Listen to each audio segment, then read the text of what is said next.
Shalom, selamat pagi Bapak Ibu Saudara terkasih di dalam Tuhan Yesus Kristus. Selamat berjumpa kembali dalam program Mimbar Gemar GEJ Peniel Surabaya. Dan juga Anugerah Kemendung hari ini, hari Rabu, tanggal 23 Juli 2025. Bersama dengan saya, Pendeta Markus Indrianto, dalam program Mimbar Gemar GEJ. Bersyukur pagi hari ini saya diberkati melalui pembacaan kita di dalam Habakuk pasal yang pertama sampai yang ketiga. Tetapi pembacaan saya akan fokuskan di dalam ayat yang ke-17, 18, dan 19. Demikian bunyi firman Tuhan. Sekalipun pohon ara tidak berbunga, pohon anggur tidak berbuah, pohon zaitun mengecewakan. Sekalipun ladang-ladang tidak menghasilkan bahan makanan, kambing domba terhalau dari kurungan. Dan tidak ada lembu sapi dalam kandang. Namun aku akan bersorak-sorai, haleluya, di dalam Tuhan. Beria-ria dalam Allah yang menyelamatkan aku. Allah Tuhanku, itu kekuatanku. Ia membuat kakiku seperti kaki rusa. Ia membiarkan aku berjejak di bukit-bukitku. Haleluya. Renungan pagi hari ini saya beri tema, tetap tegar sekalipun di masa sukar. Haleluya. Ibu saudara, kitab Habakuk ini sangat unik, sangat menarik, karena Nabi Habakuk mengalami kebingungan melihat fakta realita yang terbalik dengan apa yang dia pahami dan mengerti di dalam janji-janji Tuhan. Realita tidak seperti apa yang dia harapkan dan yakini.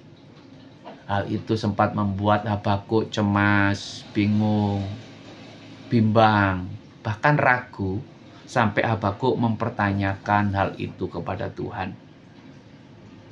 Di dalam Habakuk pasal pertama ayat yang kedua dimulai, berapa lama lagi Tuhan aku berteriak, tapi tidak kau dengar. Aku berseru kepadamu penindasan, tapi tidak kau tolong. Mengapa engkau memperlihatkan kepadaku kejahatan sehingga aku memandang kelaliman? Ya, aniaya, kekerasan ada di depan mataku. Perbantahan pertikaian terjadi. Itulah sebabnya hukum kehilangan kekuatannya dan tidak pernah muncul keadilan. Sebab orang fasik mengepung orang benar. Itulah sebabnya keadilan muncul terbalik. Ini pergumulan yang dihadapi oleh Nabi Habakuk di zamannya. Fakta tidak sesuai apa yang dia harapkan. Keadilan muncul terbalik. Orang benar akhirnya menderita. Orang benar akhirnya sengsara. Malah orang fasik, penindas sepertinya berjaya. Tapi dalam pergumulan batin yang begitu mendalam, kemudian Habakuk berdoa kepada Tuhan, mempertanyakan, berapa lama lagi Tuhan? Berapa lama? Mungkin itu juga menjadi jeritan hati kita di dalam situasi, kondisi, keadaan kita alami. Berapa lama Tuhan? Aku harus mengalami semuanya ini. Persoalan mungkin kau alami saat ini. Rasa sakit mungkin kau sudah lama bergumul. Minta pertolongan Tuhan. Mungkin tidak kunjung sembuh. Sampai-sampai kita mulai bimbang dan ragu. Berapa lama lagi? Benarkah Tuhan Kau Allah yang berkuasa? Benarkah Tuhan Kau Allah yang penuh kasih? Benarkah Tuhan mujizat masih terjadi sampai hari ini? Mungkin kau dan saya ada bergumulan dalam masalah, mungkin hubungan keluarga. Mungkin ada suami atau istri yang bermasalah. Terus kau berdoa bergumul. Mungkin ada anakmu yang bermasalah. Engkau bergumul dengan usahamu sudah sekian lama. Mengapa ini harus terjadi? Mengapa Tuhan? Berapa lama lagi aku harus mengalami semuanya ini? Rasanya aku sudah gak kuat Tuhan. Rasanya aku sudah hopeless Tuhan. Mungkin situasi itu yang menjadi keadaan kita hari-hari ini. Tetapi Bapak Ibu Saudara, sekalipun mungkin fakta realita tidak seperti apa yang kita inginkan, tidak seperti apa yang kita harapkan, berbalik semuanya itu 180 derajat. Bukan yang baik, bukan keberkatan, bukan kondisi yang makmur, sehat, berhasil, malah sebaliknya. Tetapi Bapak Ibu Saudara, Di dalam situasi yang seperti itu, tangan Tuhan tetap ada, pegang kendali. Rencananya tidak pernah gagal, Bapak Ibu Saudara. Oleh sebab itu, mari dalam situasi apapun, hendaknya kita tetap mampu berkata, sebagaimana Habakuk katakan dalam pasal yang kedua, bagian yang terakhir, ayat yang keempat, bagian akhir. Sesungguhnya orang fasik membusungkan dada, tidak lurus hatinya, tetapi orang benar itu akan hidup oleh percayanya. Kita sebagai orang-orang benar tetap akan bertahan. Kita tidak akan pernah ragu, bimbang, akhirnya ataupun sampai meninggalkan Tuhan. Sekalipun dalam situasi sulit, kita tetap harus berharap, percaya, bersandar, bergantung hanya kepada Tuhan. Jangan biarkan situasi, keadaan, pergumulan, kesulitan, tantangan, apapun itu, membuat iman kita runtuh. Kita pasti ingat bagaimana Sadrah, Mesak, Abednego ketika diperhadapkan kepada tantangan harus menyembah patung buatan raja. Kalau tidak, dia akan menghadapi hukuman, dimasukkan dalam perapian. Tetapi Habakuk sebagai orang benar, imannya tidak runtuh menghadapi tantangan kesulitan itu. Dia berkata, dengarlah Tuanku, kami tidak akan pernah menyembah patung Tuanku, sekalipun kami harus masukkan ke dalam dapur api. Kami percaya kalau Allah kami berkehendak, Allah kami mampu menyelamatkan kami dari tangan Tuanku dan dari perapian itu. Kalaupun Allah tidak menolong dan menyelamatkan kami, sekali-kali kami tidak akan pernah menyembah patung buatan tangan Tuanku. Sekali-kali kami nggak akan pernah mengkhianati Tuhan kami. Sekali-kali kami nggak akan pernah meragukan kasih kebaikan Tuhan Allah kami. Itu dahsyat.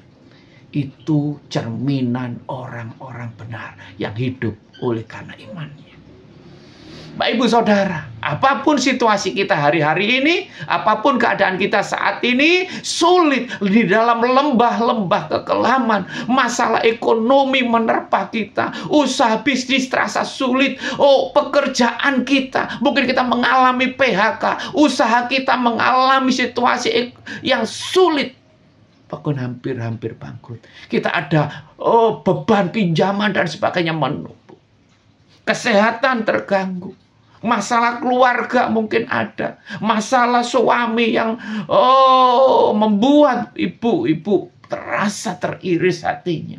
Masalah anak-anak mungkin yang membuat orang tua sampai menangis. Apapun masalah yang kita alami hari-hari sepertinya terpuruk, seperti ke dalam lembah kekelaman. Tetapi hendaknya sebagai orang benar kita tetap berkata bahwa orang benar hidup oleh karena iman dan percayanya.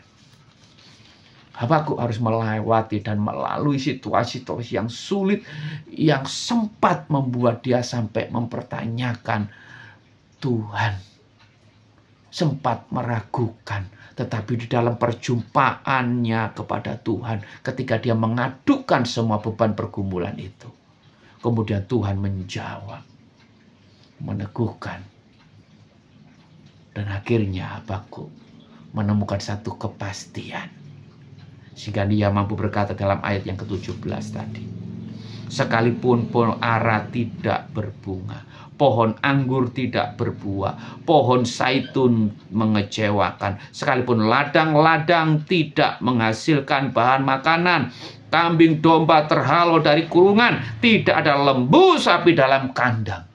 Sekalipun semuanya hancur, sekalipun semuanya hilang, sekalipun semuanya sirna, sekalipun aku mengalami sakit yang tidak kunjung sembuh, oh Tuhan, tetapi aku akan tetap percaya. 18 itu menyatakan pernyataan yang luar biasa sebagai orang percaya yang sungguh-sungguh hidup benar, hidup bersandar, hidup oleh karena imannya. Namun aku bersorak-sorak di dalam Tuhan. Beria-ria dalam Allah keselamatanku. Persoalan pergumulan tidak akan pernah menghilangkan sukacitaku. Persoalan pergumulan tidak akan pernah merampas damai sejahteraku. Persoalan pergumulan tidak akan pernah meruntuhkan iman pengharapanku. Aku akan tetap tegar sekalipun di masa sukar. Aku tetap bersyukur kepada Tuhan sekalipun di tengah masalah dan pergumulan hidupku. Aku akan tetap percaya dan berkata, Tuhan itu penyelamatku. Tuhan itu baik dalam hidupku. Haleluya. Itu yang harus terjadi dalam kehidupan kita sebagai orang-orang benar. Kalau kita bisa bersyukur ketika diberkati, bersyukur ketika sehat, bersyukur kita semua ketika semuanya baik-baik, usaha baik, lancar, bisnis lancar, kesehatan baik-baik, kita mampu bersyukur. Tuhan katakan, firman Tuhan katakan, apa bedanya kamu dengan orang-orang dunia di luar sana? Tidak ada nilai. Tetapi sebaliknya, ketika Tuhan izinkan kita mengalami pergumulan, kesulitan, tantangan, seperti di dalam ayat 17 tadi. Bisnis, usaha, pekerjaan kita mengecewakan, tidak menghasilkan. Bahkan tidak ada makanan, tidak ada persediaan. Tidak ada lagi tabungan, deposito, investasi, lembu, kambing, domba terhalau. Kita terpuruk dalam kondisi nol, dalam kondisi titik nadir. Tetapi hendaknya kita tetap mampu berkata, itu semua tidak akan pernah merampas sukacitaku. Itu semua tidak akan pernah merampas damai sejahteraku. Itu semua tidak akan pernah meruntuhkan iman percayaku kepada Tuhan. Aku akan tetap bersorak-sorai. Aku akan beria-ria di dalam Tuhan Allah penyelamatku. Sebab apa? Sebab Allah Tuhan itulah kekuatanku. Allah itulah pengharapanku. Allah itulah sumber sukacitaku. Allah itulah sumber pertolonganku.